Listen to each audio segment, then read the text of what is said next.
Hello बच्चों, क्या हाल चाल और सब बढ़िया। तो आज हम करने वाले बच्चों साइंस का chapter number 8 force and pressure के बारे में। तो बच्चों हमने इसमें कई सारी वीडियोस बना रखी है।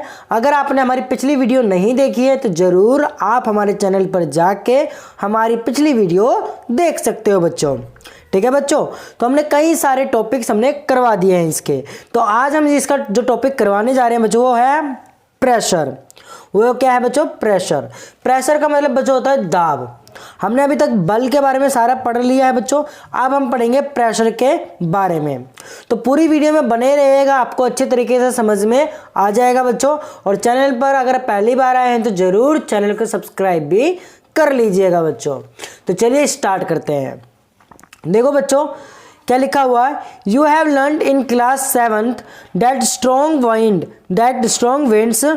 winds during a storm or a cyclone can blow away even the roof tops। आपने पढ़ा होगा कि क्या दाब तथा बल में कोई संबंध है? आइए पता लगाइए। अब देखो बच्चों इसमें दे रखा है, देखो यहाँ पर बोल रखा है क्या बच्चों, आपने क्लास 7th में भी पढ़ रखा होगा कि जब विंड चलती है, जब हवा चलती है या स्टॉर्म या साइक्लोन जो हमारा होता है जो बड़ी तेज चलता है, वो छतों पर जो हमारे जो छत होते हैं रूफ वो उड़ जाते हैं। ठीक है बच्चों, you also learn that winds and cyclones are caused by the difference in air pressure. आपने ये भी पढ़ा होगा कि ये जो स्टॉर्म और ये जो साइक्लोन या विंड जो तेज चलती है वो डिफरेंस एयर प्रेशर के द्वारा लगती है ये बच्चों। ठीक है बच्चों, is there any relation between pressure and force? क्या इनमें कोई भी रिलेशनशिप आ रही है क्या प्रेशर में या फोर्स में? Let us find out. अब इसी को बच्चों हम क्या करते हैं, फाइंड आउट करते हैं। देखो बच्चों, try to push a nail into a wooden plank by its head. अब बच्चों यहाँ पर क्या करना है, किसी लकड़ी के तख्ते में एक कील को इसके शीर्ष पे ठोकने, मतलब ये जो नेल है ना वुडन प्लैंक, उस पर ठोकने का प्रयास करिए उसके हेड पर। ठीक है बच्चों, डिड यू सक्सीड? क्या मतलब क्या आप सफल हो पाते हो इसमें? Try now to push the nail by the pointed end. अब इसमें क्या करना है बच्चों, आप जो कील के नुकीले सिरे से ठोकने का प्रयत्न कीजिए। मतलब नुकीले जो हमारा होता है ना 2 पॉइंट नुकीला वाला, तो उससे ठोकने का प्रयास कीजिए। Could you do it this time? क्या आप इस बार इसे ठोक पाते हैं? यस या नो, इसका आंसर बताइएगा बच्चों। ठीक है बच्चों, हमें कमेंट में। ठीक है, आगे देखो बच्चों, try cutting vegetables with a blunt knife and then with a sharp knife which is easier. अब बच्चों इसमें क्या बोला हुआ है कि सब्जी को किसी कुंठित, मतलब क्या बच्चों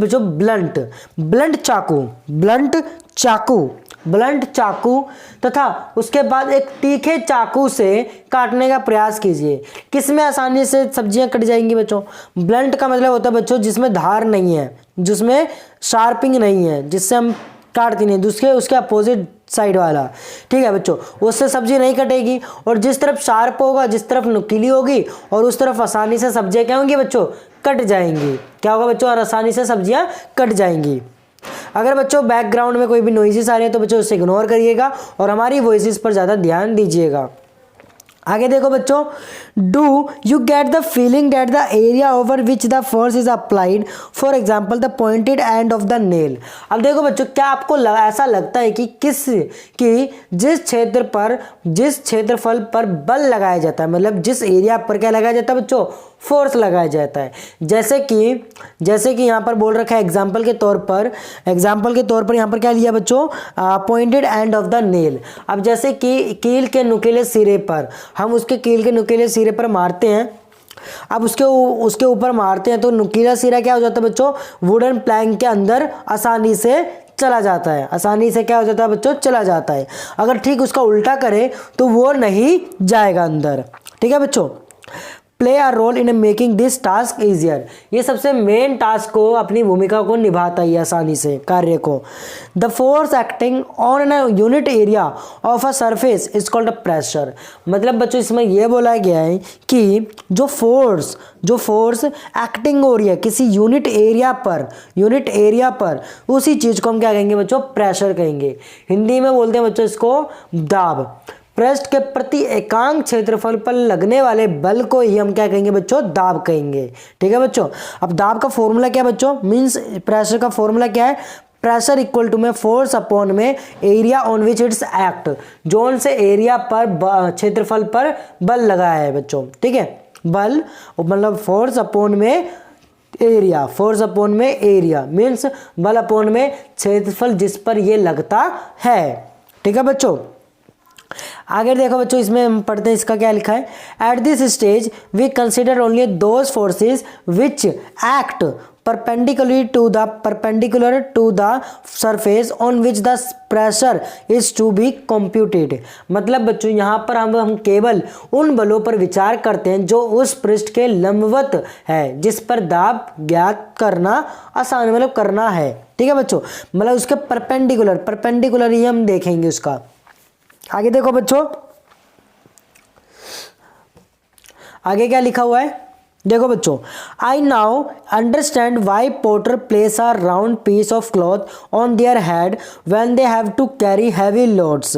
bye doing this they increase the area of contact of the load with their head, so the pressure on their head is reduce and they find it easier to carry the load. अब यहाँ पर देखो बच्चों क्या हुआ कि अब मेरे समझ में आया कि जो मतलब हमारा जो कुली होता है बच्चों, कुली पोर्टर, ये जो कुली होता है वो जब भारी बोझ उठाना होता है ना तो वह क्या कर लेता है? अपने सिर पर एक कपड़े का गोल लपेट लेता है, मतलब एक पगड़ी जैसा बांध लेता है, पगड़ी जैसा सर पर रख लेता है। ठीक है बच्चों, इस प्रकार से वह क्या हो जाता है? शरीर में जो बोझ हो ना के संपर्क में क्षेत्रफल क्या हो जाता है? बढ़ जाता है। जैसे क्षेत्रफल बढ़ जाएगा तो होता है उसमें क्या हो गया? उनके शरीर पर लगने वाला दाब क्या हो जाएगा बच्चों? कम हो जाएगा और वह बोझ को आसानी से उठा सकते हैं। ठीक है बच्चों, आसानी से उठा सकते हैं। सेम चीज बच्चों, अगर आप एक कील पर खड़े होंगे तो आपको पैर में चुभेगा, अगर वही कील कम से कम 100 किलो पर आप खड़े होंगे तो उससे कुछ फर्क नहीं पड़ेगा। इसका मतलब क्या होगा बच्चों? इसका मतलब क्या हुआ कि अगर एक कील पर खड़े होंगे तो उस पर फोर्स आ रहा है, उसी एरिया पर लग गया। अगर आपने 100 किलो पर खड़े होंगे तो पूरा सरफेस एरिया, पूरा एरिया हो गया हमारा, उसमें क्या हो गया? सभी पर फोर्स पर लग गया, जिसके वजह से जो हमारा फोर्स है जिस पर एक पर लगना चाहिए था वो नहीं लगेगा, वो सब पर लगेगा, जिसके वजह से फोर्स क्या हो गया? रिड्यूस हो गया। जो प्रेशर होगा वो क्या हो जाएगा बच्चों? रिड्यूस हो जाएगा, जिसके वजह से हमारे पैरों में चोट नहीं लगेगी। ठीक है बच्चों, सेम कुली का भी यही काम होता है बच्चों। आगे देखते हैं बच्चों।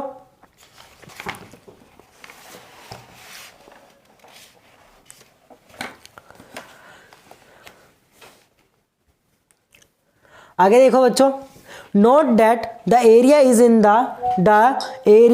In the denominator in the above expression. अब बच्चों इसमें क्या बोला है? ध्यान दीजिए कि उपरोक्त व्यंजन में क्षेत्रफल हर में होता है बच्चों, मतलब किसमें होता है बच्चों? डिनोमिनेटर में। जो हमारा एरिया होता है, फॉर्मूला क्या होता है बच्चों? फोर्स अपॉन में एरिया। तो एरिया क्या होता है बच्चों? हमारा नीचे होता है। एरिया क्या होता है बच्चों? हमारा नीचे। इसीलिए देखो बच्चों, so the smaller the area larger the pressure on a surface for the same force. इसलिए हम यदि ये बल बराबर हो तो पृष्ठ का क्षेत्रफल भी जितना कम होगा उस पर ही दाब उतना ही क्या होगा बच्चों? उतना ही अधिक होगा बच्चों, उतना ही अधिक होगा। अब जैसे कि यहाँ पर बोला हुआ है the area of the pointed end of the nail is much smaller than that of its head. अब बच्चों कील देखी होगी आपने, कील की जो नुकीली सिरा होता है, नुकीला सिरा, इसका जो एरिया क्या है बच्चों? छोटा होता है, बट इसमें फोर्स क्या होता है बच्चों? ज़्यादा होता है। इसमें फोर्स क्या होता है बच्चों? ज़्यादा। The same force therefore produces a pressure sufficient to push the pointed end of the nail into the wooden plank. इसीलिए जो कील होती है बच्चों नुकीली वाली, वो लकड़ी के तख्ते में आसानी से ठोकने पर उत्पन्न कर देता है, मतलब उसके अंदर आसानी से चला जाता है बच्चों। ठीक है बच्चों, आगे देखो बच्चों हमारा क्या है? Can you explain now why shoulder bags are provided with broad straps and not thin straps? आप ये भी बता सकते हो क्या कंधे पर जो लटकने वाले जो थैलों में चौड़ी पट्टी क्यों होती है, वो पतली क्यों नहीं होती, वो पतली क्यों नहीं होती। देखो बच्चों, and why the tools mean for cutting and piercing always have sharp edges, और हमेशा जो कटिंग वाली जैसे कि वेजिटेबल नाइफ होती है वो हमेशा शार्प क्यों होती है, ब्लंट क्यों नहीं होती, वो उसका भी आप क्वेश्चन का आंसर बताइएगा बच्चों। Do liquids and gases also accept pressure, अब क्या द्रव और गैस दोनों उसमें भी दाब लगता है। Does it also depend on the area, अब इस पर किसके ऊपर डिपेंड होगा, वो बच्चों एरिया पर डिपेंड होगा। On which the force act, जिस पर फोर्स वो एक्ट होगा। लेट अस फाइंड आउट, अब उसको भी बच्चों हम फाइंड आउट करेंगे। जैसे कि बच्चों कोका कोला में देखा होगा आपने, कोका कोला की बोतल होती है, अगर उसको हम शेक करते हैं तो उसमें प्रेशर क्रिएट होता है, उसमें प्रेशर क्रिएट होता है, जिसका मतलब क्या हो गया बच्चों, हम एरिया पर डिपेंड करेंगे। छोटा एरिया ज़्यादा प्रेशर, छोटा एरिया ज़्यादा प्रेशर, अगर बड़ा एरिया होगा तो कम प्रेशर लगेगा बच्चों। अगर वही कोका कोला की बोतल को अगर हम बाल्टिंग में डाल दें तो उसमें कम प्रेशर लगेगा, और वही कोका कोला बोतल में है अगर उसको शेक करेंगे तो उसमें ज़्यादा से ज़्यादा प्रेशर लगेगा। इसका मतलब बच्चों हमारा क्या हो गया, कम एरिया ज़्यादा फोर्स, ज़्यादा प्रेशर, अगर ज़्यादा एरिया होगा तो कम प्रेशर लगेगा बच्चों। आई गई यहाँ तक आपको अच्छे तरीके से समझ में आ गया होगा बच्चों प्रेशर के बारे में, आई होप। अगर बच्चों यहाँ तक आपको अच्छे तरीके से समझ में आ गया है तो ज़रूर हमारे चैनल को सब्सक्राइब कर लेना, बेल आइकन दबा लेना और अपने दोस्तों के साथ ज़रूर शेयर कर देना, ठीक है बच्चों। तो अगली वीडियो में हम पढ़ेंगे pressure exerted by the liquid and gases के बारे में पढ़ेंगे। अगर इस टॉपिक को समझना चाहते हो तो ज़रूर हमारे चैनल को सब्सक्राइब भी कर लीजिएगा बच्चों, और अपने दोस्तों के साथ ज़रूर शेयर कर देना। अगर कोई भी कुछ डाउट होता है तो ज़रूर हमारे कमेंट में लिख दीजिएगा, उसको जल्दी से जल्दी सोल्यूशन और रिप्लाई भी जल्दी मिलेगा बच्चों। तो उम्मीद करते हैं आपको समझ में आ गया होगा बच्चों। तो आज की वीडियो के लिए बस इतना ही, धन्यवाद।